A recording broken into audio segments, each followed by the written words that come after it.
Hey, this is Matt once again. Welcome back to another video. This is a paid request for Julie. Thank you so much for that. For those interested in requesting any type of videos, feel free to send it either directly to my PayPal. That's usually the best way to do it. Do have a Cash App as well. Links are down below in the info box. I'll get to it as soon as I can. But Julie wanted me to compare two Twilight Zone episodes, which are the same title, Night of the Meek, but one was done in 1959 in the original Twilight Zone, and then they did the 80s one, and they redid that episode again in 1985. So Julie wanted me to watch both and compare both of them. Which I thought, okay, that's actually interesting, and I've seen a few Twilight Zone episodes. I've liked what I've seen. I did not grow up with it like other people did, because we didn't have the channel. The few channels we had, Twilight Zone never showed up. Now I knew of it. I knew, of course, the theme song and, well, not a song, but the theme music. Do do do do do do. I knew about Rod Serling. I had seen the movie way before I had seen any bits of the show. Of course, multiple times people reference it, like in The Golden Child and other movies. You see a little midget in the tree floating, was just me. The phone rings. Man, that's Rod Serling. So I knew of it, of course, but never really got to sit down and watch much episodes of it. Thankfully, since doing this, there's been a couple of episodes I've seen and I've liked it so far. But again, just comparing the two from the 50s and the 80s. And they both were good. They both were good. The Christmas episode, so it made sense for this Christmas season. One stars Art Carney, who was in The Honeymooners. The other stars Richard Mulligan, which I've seen in other material and other TV and other stuff.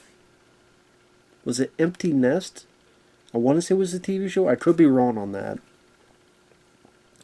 But both are stories of these guys who wear a Santa Claus outfit. They work at a department store to sit down for kids to come up. But at the beginning of each episode, they're getting drunk in a bar. They're kind of told to get out. Eventually they do. When they get to their job, you tell they're buzzed and wasted and they're falling down. Pretty much told to leave. Eventually, one thing leads to another. They get a bag and kind of find out the bag has presents. And no matter, he could give anybody a present they want. And we get a sense that the character really wants to showcase the spirit of Christmas and wanting to help people, wanting to help the meek, wanting to give. He's very passionate about it. And the person who worked at the store goes, well, wait a minute, how are you getting all this stuff? And I bet you stole stuff. Seems like they don't want to be arrested, but then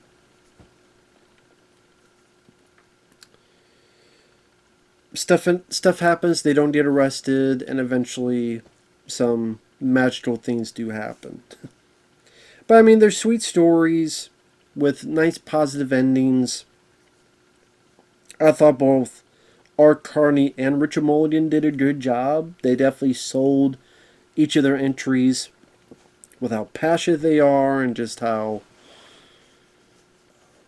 you just tell how much love they have for this season. To go to the 1959 one, the problem, I would say overall, the jump ahead, I would give it to the 80s one. Although I do like the one from the 50s. I would give it to the 80s one. I'll tell why in a few minutes. But one of the reasons is, so I guess I'll say now, but at least one of them. The 50s one, it looks a bit cheap. And it's because at the time, there were episodes of the Twilight Zone being shot on film, but I guess the studio, someone made the decision to shoot on tape. Which, the version I saw was very cleaned up. Don't get me wrong. But because it was on tape, it just looks cheaper. It just doesn't have that quality. You just tell, and just the way the tape looks.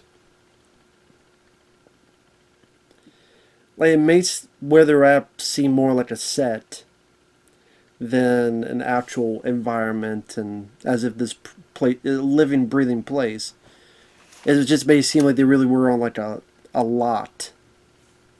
I mean, they probably were, but that's what it made it seem like and look like when it's shown on tape. It just looks cheaper.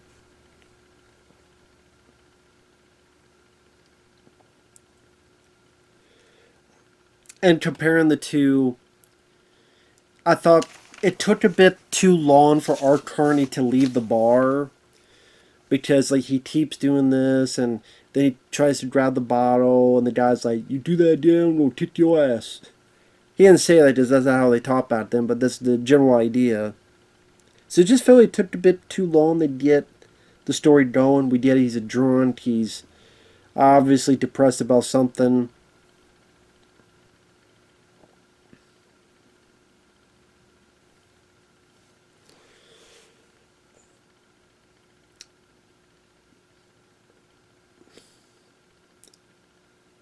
If you're wondering why I'm paused like that, no, that your camera did not freeze or anything. Your computer did not freeze. Whatever the fuck. I don't know what I'm saying. My brain fucking froze because I just remembered when he goes back to Art Carney and sits down, there's a kid that comes up and his fucking name is Percival Smithers. I mean, Smithers, I always think of The Simpsons. What fucking parent would name their kid Percival? Do you want him to get beaten up? Do you want people to kick his ass? Do you want people to give him a flushy, slushy, head in the toilet ushy? You want him to give that? And rinse his head? Like you rinse your toothbrush in the faucet every night? You want him to do that? You want him to get through that? Oh my god. Percival. What a name. What a fucking name.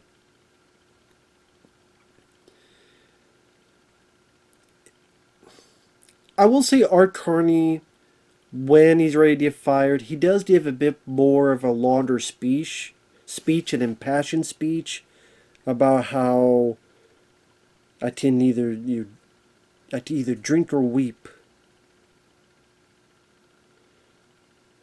and tells about why he does one over the other, and how Christmas should come with charity and love, and it should be a night where the meat finally inherit the earth. And some may say it goes on a bit too long and it gets a bit long-winded, but I did think Art Carney did a solid job. So it was cool to see his impassioned speech. Really believed in it, really bought into it.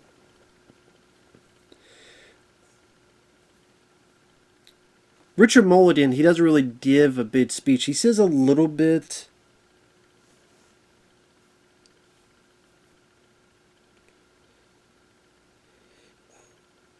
He falls, he apologizes, and how, some people feel like tomorrow is just another day to survive. So, I mean, you could argue Richard Mulligan at least had the same thing but got to the point faster. But like I said, I did think Art Carney, he definitely felt his speech a bit more emotional. Like he's been thinking about this for a long while, and it really gets to him deep down. So I'd probably give that edge to the 50s one. Although I definitely like the look of the 80s one more in terms of just the way it was shot. It just didn't seem like it looked as cheap as the one in the 50s.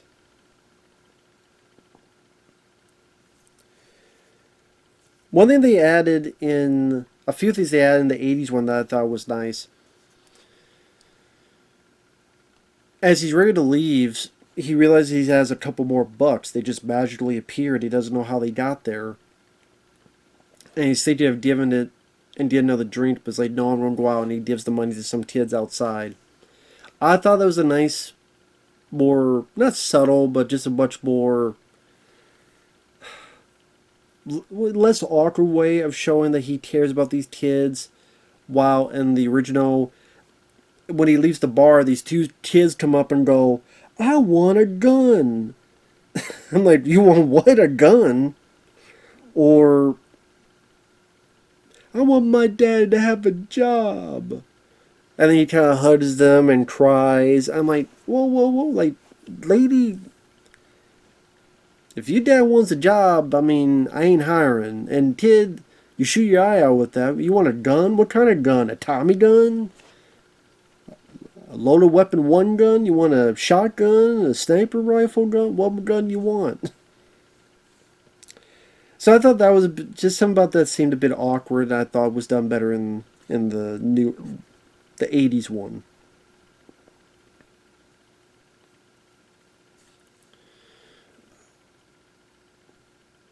Also with the 50s one, when he goes outside, he kind of wanders around.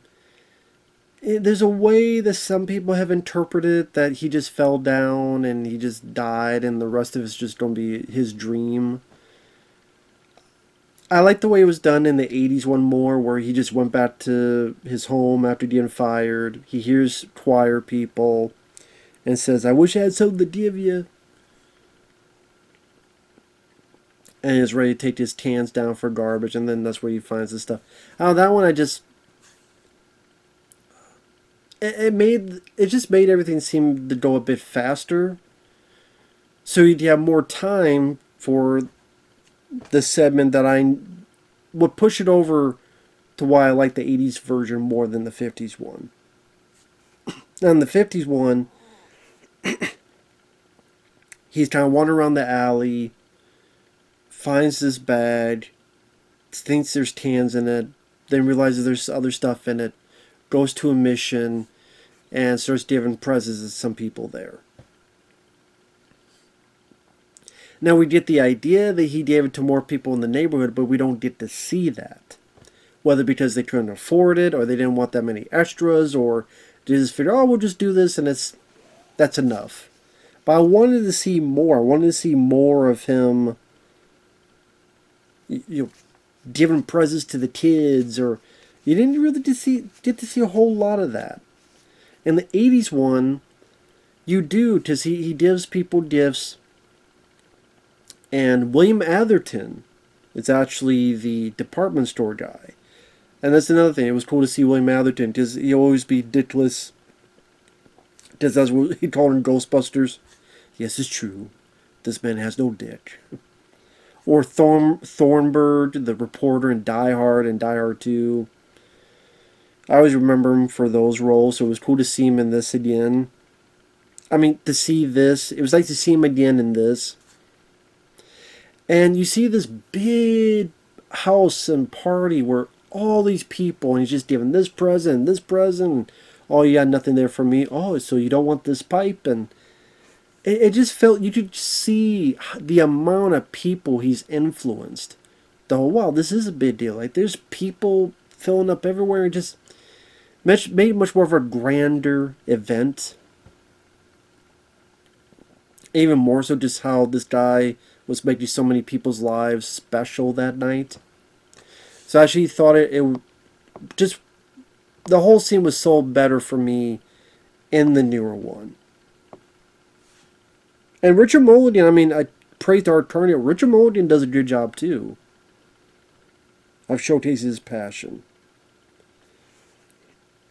And we get to see more of the neighborhood celebrating. And people running around. It just, you feel a bit more in that. It just felt like it had a bigger scope. Probably because they had a bigger budget. And we did see much more of the public's joy over what's going on. You see a bit in the original, but this, it felt you saw more of that.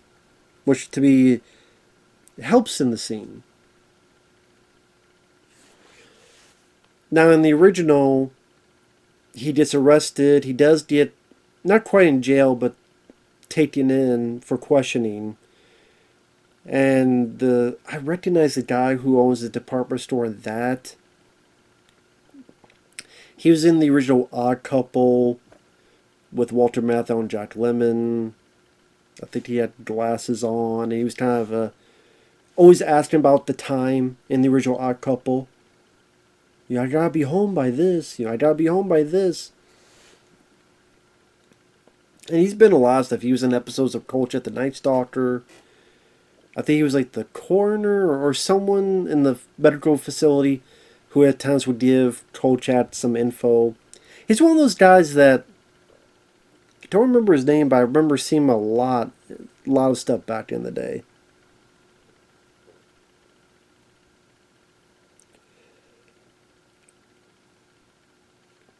So pretty much he asks for like cherry brandy, and R. Carney pulls it out, and whoa, you have that? He's surprised, and then he just let go.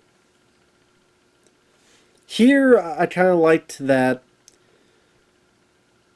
the cop is going, well, I mean, he's not really doing anything bad. Well, okay, I mean, he's asking where this merchandise comes from, so I can at least ask that. And all of a sudden, these receipts appear, and he's got all the receipts for it. Is it, well, I mean, William Atherton, he's got all these receipts for it.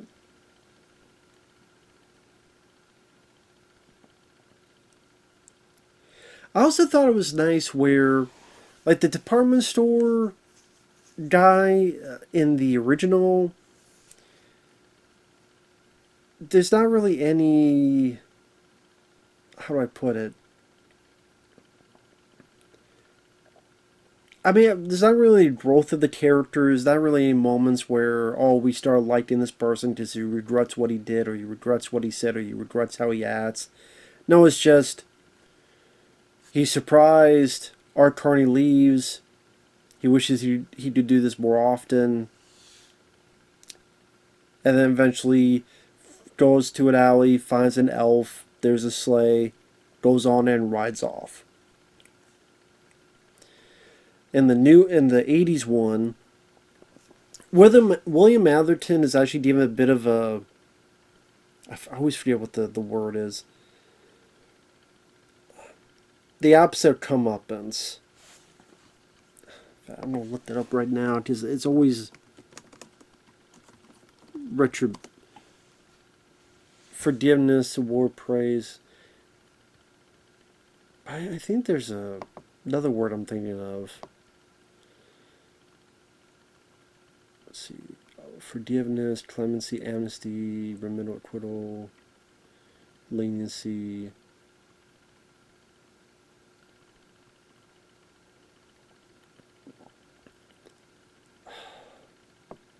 Redeeming. He's able to get a redemption, redeem himself. I don't know why I keep forgetting about that word. Maybe because with my cynical mind, it's hard to find characters that do redeem themselves. Instead, Hollywood just wants to kill them off and shit. You're old, you old fuck, you're dead.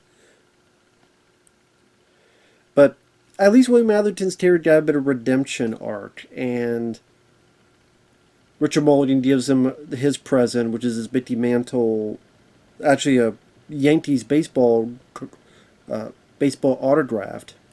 And just the way William Atherton behaved, where he's much more like sense of wonder and childlike, and he's like, well, what about you? What about, you're not going to have anything special for yourself? And Mulligan goes, hey, if I could have every night like this, just to have one night to do this, it's good enough for me.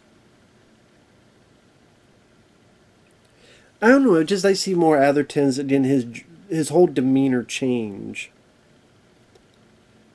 You really see how this is affected them. And I don't know, I just like the acting from Atherton a bit better.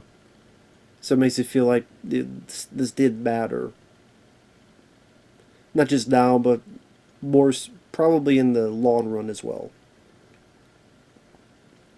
So the way you use the department store guy with William Atherton, the acting, I liked a bit more. I don't mind the actor in the original, but in this, I liked the more, just how the change of demeanor happened. Granted, in the original, I do like that we actually do get to see the sleigh and the reindeer as Art Carney goes on. And the new one, it's more Richard Mulligan realizes his beard's not a real beard. And then turns to this, like, not pixie dust, but turns to this stuff where he kind of floats away. And I mean, because the effects are not the best, I would say that's the weakest part of the episode, is seeing that. And we never do get to see an elf. We never do get to see a reindeer. So yeah, I would say I kind of liked seeing that more in the original. Wow, maybe the idea is that he turns his stuff and then just flies away, I guess, to the North Pole, whatever.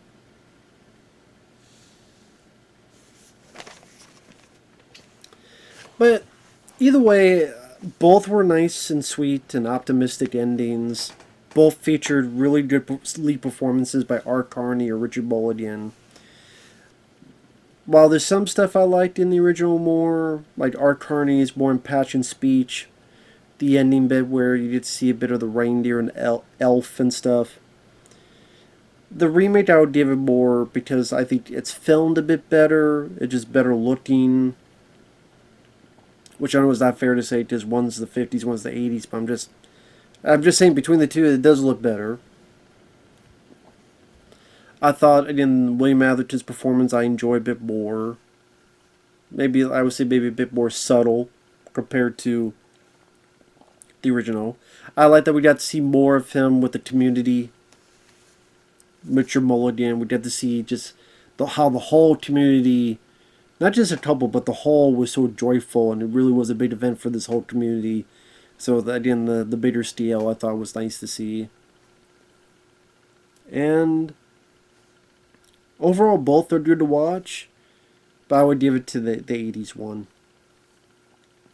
For the reasons I said for the past 20 minutes. But it's still, both were good. Nice to see. Thanks once again, Julie, for the request. Thanks for watching. Take care, everyone. And yeah, nice stuff to see for the Christmas season. So